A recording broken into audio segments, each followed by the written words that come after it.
It was reported this month that Ram was down significantly compared to the competition. And despite the refreshed trucks on the half-ton segment and the outgoing 2024 models which have incentives, they're still struggling. But why? Now I'm sure most of you guys are going to say, well, it's because of the pricing. It's because of the higher interest rates. Inflation has made these trucks so much more unaffordable. But those are definitely valid. But 2 years ago, people were basically jumping in the trucks at MSRP and above. So is it that? And I didn't mention yet, there's 2 truck models that are actually in the positive.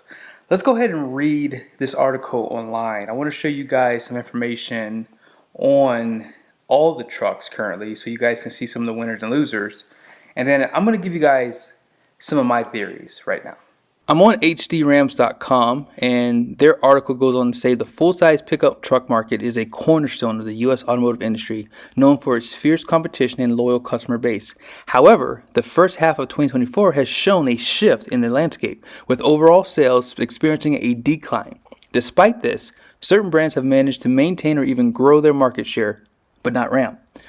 Overall, sales for the full-size pickup segment declined by 2.5% in the first half of 2024 compared to the same period in 2023. The dip raises concerns but highlights some interesting trends and changes in the market dynamics. The 2020s started off as probably the most challenging decade we've ever seen. And when you consider inflation, I do know that is a big culprit. Right now, you can get a Bighorn Ram 1500 just under $70,000. And if you add taxes and tags and you don't get a discount, you could potentially pay over $70,000 for that truck. And if you just think just 4 or 5 years ago, you can get a limited in that price point, not including discount. So yes, trucks have gotten so much more expensive. And so it's really hard to consider, buying right now because this is an election year too. Election year is always a tough year because this is the time that people are waiting to see who's in office because whoever gets in office could affect the market. So there's no surprise that going into this year, it's been a little tough. Ram, the second best-selling pickup brand in the U.S. in 2019 and 2021, has seen a significant drop in sales. With a decrease of 19.5%, Ram's performance is among the most concerning. In the first half of 2023, Ram sold 223,049 units, but this number has plummeted to 179,526 units in 2024. So Ford's down 8%. Chevy and GMC actually saw an increase, and you guys already saw what happened with Ram. Tundra, however, is up significantly. Now, the only thing I can think about here, I haven't done any research on this. I'm willing to bet you that Tundra is up because they're probably just producing more trucks, and Toyota trucks are new, and they probably have better demand because they were just being built at a slower rate compared to the others. Nissan Titan, no surprise here. Their trucks take a lot longer to change, and I feel as though they're not the best quality truck in terms of fit and finish, but they are a more reliable truck if you're comparing it with these twin turbo engines. Now, it says here Ram sales have been declining at an alarming rate, and several factors may be contributing to this downturn. One significant factor is the cost. So Stellantis has dramatically increased the prices of the Ram 1500 and their HDs over the past couple years, making these vehicles less affordable for many potential buyers. I think we can all agree that Ram trucks got out of control these last few years with their pricing. But I will admit, not just Ram, all of them. They all went crazy with the exception of maybe Chevy. I feel as though Ram is the nicer of the bunch. When you see the new tungsten trim level coming out, which will probably make its way into the HDs, it will be a whole new type of buyer going into the truck segment. It really is. It's going to be really that 1%er. Because you can probably spend about 95 grand on a tungsten half ton.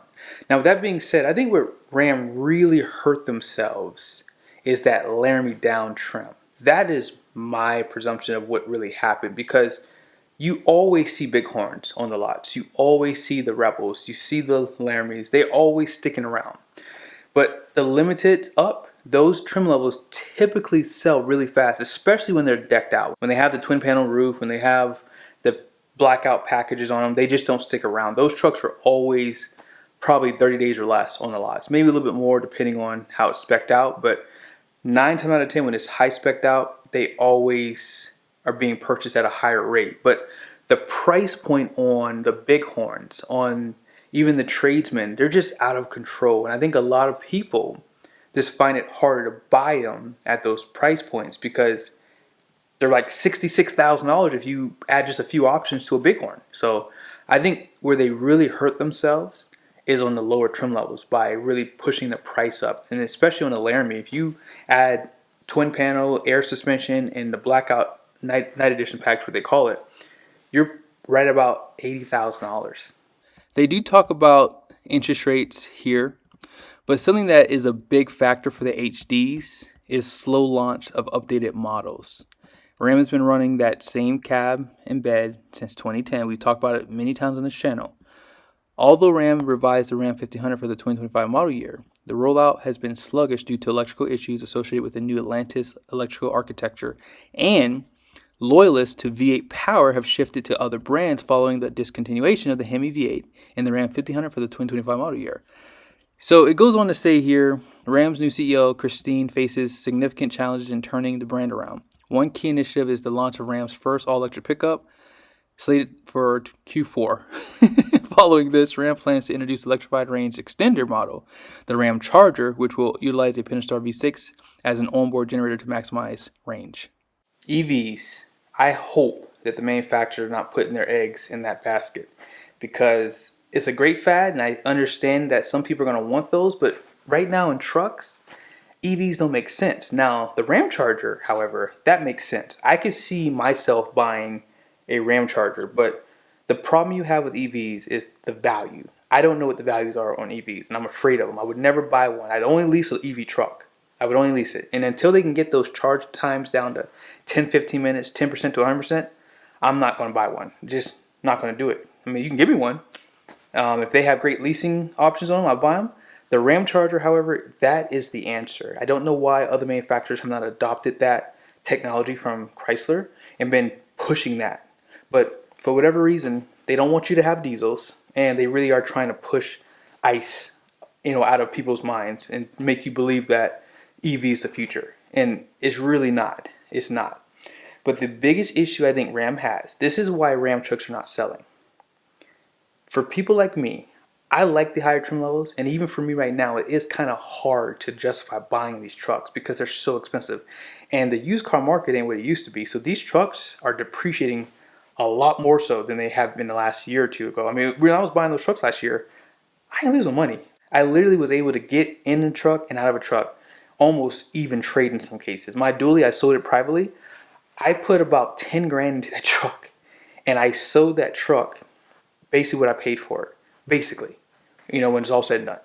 Now, with that being said, and the reason why I say that is because my YouTube income that I made off that truck, and I'm continuing to make off that truck. That's why. But today, the market's not what it used to be, and you have a lot more guys who would normally buy a Laramie down. They're not able to afford those trucks anymore. They're just too expensive. I mean, you can get a Bighorn now for over $60,000. Think about that for a second. Think about that. A Bighorn with cloth seats, over 60 grand. That is the issue with Ram. Most guys who can afford to limit it up can pay and play.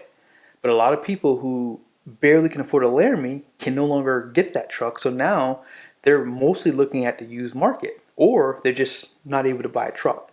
So I feel as though interest rates obviously are affecting that. There are more incentives also on GM pickups, and I think more so on Ford. But right now, Ram trucks are just so expensive, and the people that they're hurting are the lower trim level people. So if someone wants a Bighorn, just 5 years ago, you can get a Bighorn for probably in that 40 grand range, maybe 50. And right now you're closer to 60,000, or actually you're in some cases in the mid 60s for that truck. So it's not really the top trims that are being affected. It's really that Laramie down. And those are the trucks you're seeing sitting on the lots right now because they're just out of reach. And right now, you only can get $1,000 off. But be sure to subscribe to the channel. Let me know your guys' thoughts down below in the comment section. I am going live today, so be sure to check it out. It's 6 p.m. Mountain Time or 8 p.m. Eastern Standard Time. So yeah, don't miss it. Gonna have a special guest on with me. I think you guys are gonna like this guy. Most of you guys probably know who he is, but He's a YouTuber just like I am, and he has a lot of good insight because he lives out in Michigan. Peace.